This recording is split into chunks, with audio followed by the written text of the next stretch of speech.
係，大家幾乎唔知記得呢啲咪添，着呢件衫好驚嘅，因為咧夾喺呢度咧，佢可能會喺個喉嚨度咧頂住啲聲咧收唔到，所以見過鬼都怕黑啊，係嘛？講完笑啦，都係順便啦。你訂閱咗未啊？撳咗 like 未啊？依家有個推薦喎，可以做得到啊，推埋啦咁樣。好啦，咁翻嚟我哋嘅正規嘅講嘢嘅方法啦。咁我上兩輯同大家分享咗啦。咁究竟我講歷史文化係講乜嘢呢？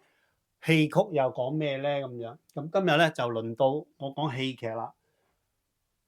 海哥，你搞嘢啊？搞乜嘢啊？戲曲咪即係戲劇咯，咁樣。大家係咪咁睇嘅？唔係嘅。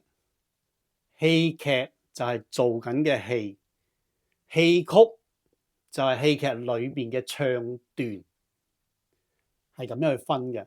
咁當然你攬埋嚟講都，我諗冇人夠膽會話你唔啱嘅，亦都唔會話咁樣係錯啊咁樣嘅。咁大家心中有數，自己定啦，好唔好啊？咁好啦，咁講翻我哋嘅正題啦。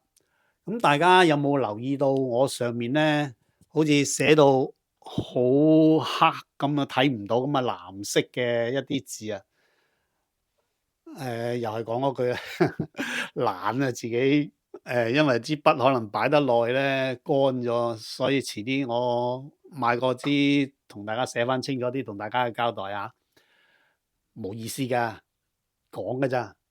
咁好啦，戲劇，咁我哋有冇睇到廣東大戲來源、粵劇來源，其實咪一樣咯？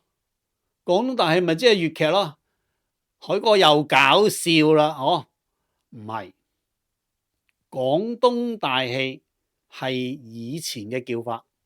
自從周恩來落嚟我哋廣東，將我哋廣東嘅大戲佢叫咗做粵劇之後呢，啲人就叫佢做粵劇。大家唔知有冇聽過呢？但係喺我嘅心目中嚟講呢，都唔係，兩樣嘢嚟嘅。點解呢？咁樣？廣東大戲就真係以前喺廣東做嘅大戲。大戲其實我哋有叫做廣東小戲，佢係以人數去計嘅。人多我哋就叫大戲，人少就叫做小戲。其實我哋十大行當轉咗做六柱制，都係因為呢個嘅原因。其一就下。另外一種咩原因呢？遲啲我講到粵劇嘅時候呢，再同大家去分享啦。其實好定唔好呢？好多人都話：哇，我哋好辛苦啦，我哋做多好多嘢咁樣。其實喺我嘅感覺嚟講呢，唔係嘅。其實係有得着嘅，做咗六柱制。點解會咁講呢？咁亦都係講啦，留翻講嗰陣先啦。依家全部劇透晒，咁我咪冇嘢講。遲啲冇嘢講，我講完呢輯可以收檔啦。咁好啦，咁佢哋嘅來源係咩呢？咁樣又唔可以完全唔講嘅。咁廣東大戲呢，一般嚟講呢，就係承受緊我哋嘅京劇，所以我哋點解會唱官腔呢？今時今日點解我哋冇咗官腔嘅大戲呢？呢個我都會好詳細咁同大家去分析一下嘅。咁當然呢個又係我自己嘅資料啊，我探索嘅一種點講啊，我嘅知識啦。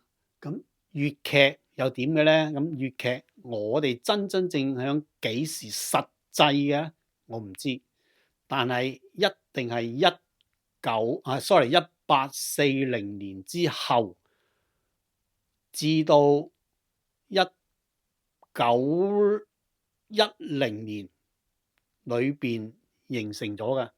再喺1911年之後咧，發展到去唐滌生嘅時候咧，就開始創作啦。咁再由唐滌生前後嘅時候咧，就出現咗上一輯我都講過呂寧咧，就開始將我哋粵劇咧帶入咗去一個真真正正我哋依家嘅廣東粵劇，所以我哋廣東粵劇咧係一個好特殊嘅一種劇種嚟嘅，亦都好大膽地同我講咧，就係話我哋香港就係粵劇嘅創作嘅一個主要地方，唔係源頭啊！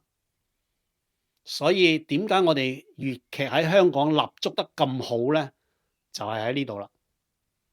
大家會唔會去到呢度海哥吹水吹到咁唔抹嘴咁樣嘅？咁唔係嘅，真嘅。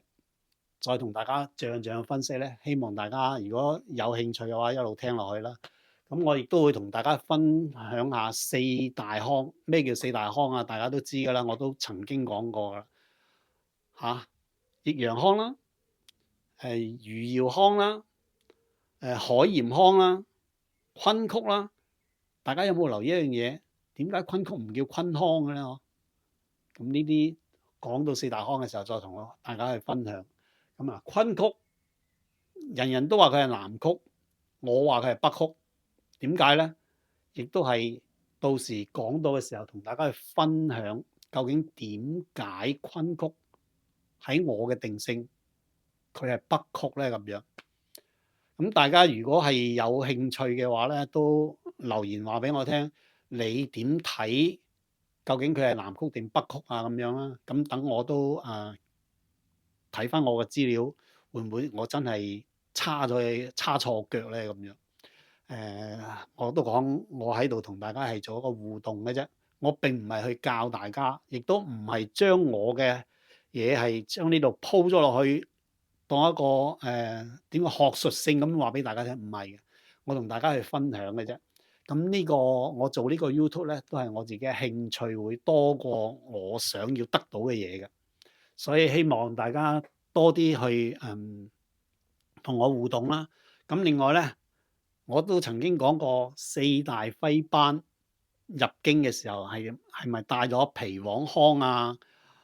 或者啲特別嘅嘢，依家就形成咗我哋嘅昆曲啊咁樣，秦腔啊咁嗰啲又係點嚟嘅咧？咁樣我會將四大徽班同秦腔咧係分開佢，甚至乎我會再大膽啲咧，呢個就真係要推論啦。呢個真係我完全唔敢肯定。亦都完全唔係有足夠嘅材料，但係喺我哋嘅古書也好，一啲我聽到嘅嘢也好，老前輩講嘅嘢也好，佢曾經同我分析過一樣嘢，就係話二黃腔其實就係我哋廣東腔嚟嘅，只不過呢個二黃腔咧就走咗上去陝西石泉鎮裏邊咧，同秦腔咧混合咗，創出嚟嘅腔就叫做二黃腔啦。咁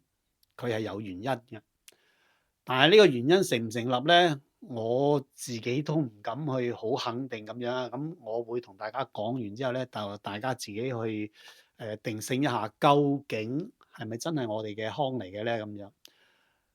咁我哋一路落到嚟清朝嘅時候咧，究竟點解我哋廣東大戲會唱官腔嘅咧？亦都因為清朝雍正年間嘅時候發生咗一啲問題，令到我哋粵劇咧係改變咗我哋嘅唱法，變成依家我哋嘅廣東大戲啦。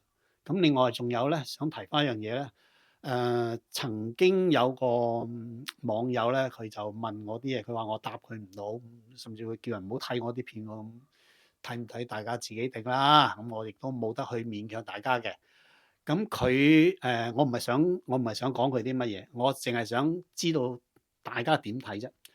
究竟我哋係咪真係要去睇翻宋朝裏面嘅詩詞，先至可以定得到我哋嘅粵劇究竟係點嘅咧？咁樣，我話俾大家聽，呢個係錯嘅 concept 嚟嘅。我哋唱嘅係板腔體，板腔體同詞係唔同嘅。但係係咪唔用得詞咧？唔係，但係我哋嘅基本因素唔喺詞嗰度嘅。咁木語書係咩咧？咁我遲啲我都會同大家分享嘅。木語書係咩嚟嘅咧？喺呢度透少少啦，就係話佢係一種彈詞嚟嘅。咁至於佢嘅格式係點嘅咧？去到嘅時候分享俾大家聽。佢唔係我哋粵曲裏邊嘅體系。唔係喎，海哥，我哋依家咪有木魚嘅。呢個大家一種錯覺嚟嘅。呢個木魚係因為喺民國初年，白駒榮同一個叫做黃少撥嘅人創出嚟嘅歌謠體，是令到我哋今時今日有喺粵曲裏邊有一種叫做南音、木魚，甚至乎龍舟嘅出現嘅。所以同以前嘅木魚書係兩回事嚟嘅。好啦，分享到呢度為止啦。希望大家點講啊？俾啲心機去聽啦，或者你覺得我講得係好悶或者唔得深入嘅時候咧，你留言話俾我聽，你想我講啲乜嘢啊？希望大家可以做到個互動。多謝大家，多謝大家。